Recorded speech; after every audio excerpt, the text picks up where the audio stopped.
My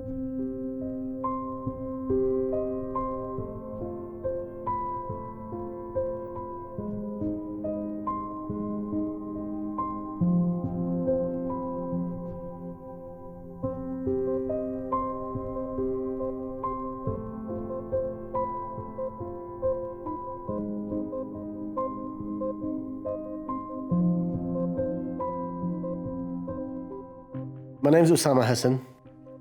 I grew up in London. I was a committed Islamist for 20 years. I even fought jihad in Afghanistan in 1990. But I realized that extremism was a major problem affecting Islam and Muslims worldwide. And now I spend a lot of my time fighting extremism.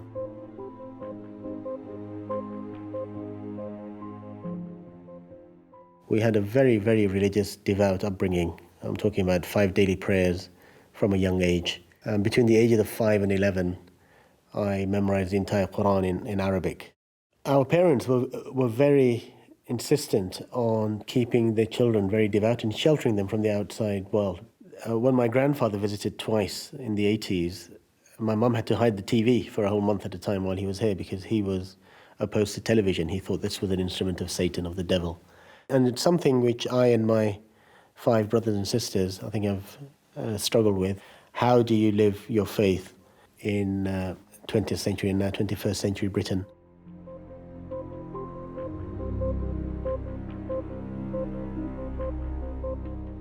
Britain was a far more racist place, certainly London was in the 80s. And I experienced many racist incidents, including violent ones, being attacked by gangs of white youths, for example. Seeing my mum racially abused by workers, public sector workers, for example, on the London Underground. And that makes you very angry. And the Islamist groups added the politics to the mix, and they said, if you're a true Muslim believer, you will always face enmity and opposition from the non-Muslims, and you must have your own Islamic state and live in a pure Muslim environment.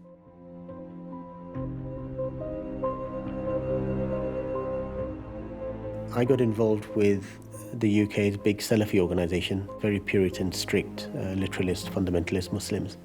In 1979, the Soviet Union invaded Afghanistan, and the Afghan freedom fighters raised the slogan of jihad for their resistance against the Soviets. When I heard that my movement leaders were going to Afghanistan, I had already learnt, like most of us in the movement, a kind of love for jihad and a desire for martyrdom, to die in battle, a glorious death. So we actually looked forward to that. Actually, it was a chance of gaining paradise and to take part in something noble. And at the training camp, we learnt to use guns for the first time.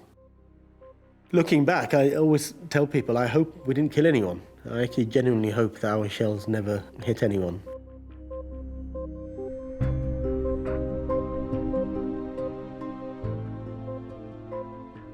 I'm ashamed to admit, very ashamed to admit, that like many thousands or millions of Muslims actually around the world, that we celebrated the 9/11 attacks. But as well as that celebration, I also did feel very guilty about that. The fact that thousands of ordinary civilians, innocent people had died, including babies. So that made me ask questions as to, was our understanding of Islam correct? Had we gone too far now down the path of extremism and hatred, etc.? And it soon became clear to me as events developed after 9/11 that that was indeed the case.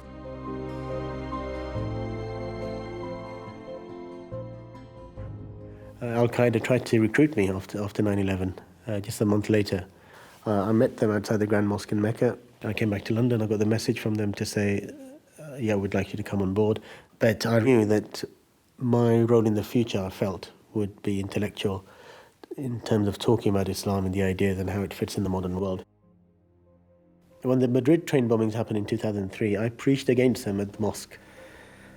And therefore, I'd completed a 180 from my own reaction to 9/11. And I'd received my first death threat for doing so.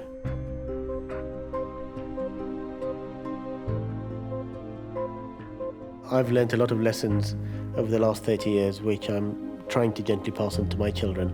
We all make our mistakes, and we hope our children won't repeat those mistakes. Those who want to go off and fight in Syria or Bosnia, Palestine, etc., We tell them, look, I was just like you once upon a time. I was angry about all of these conflicts. It's the same old story being repeated. Go and talk to somebody who has experience of this thing and try to learn something from them.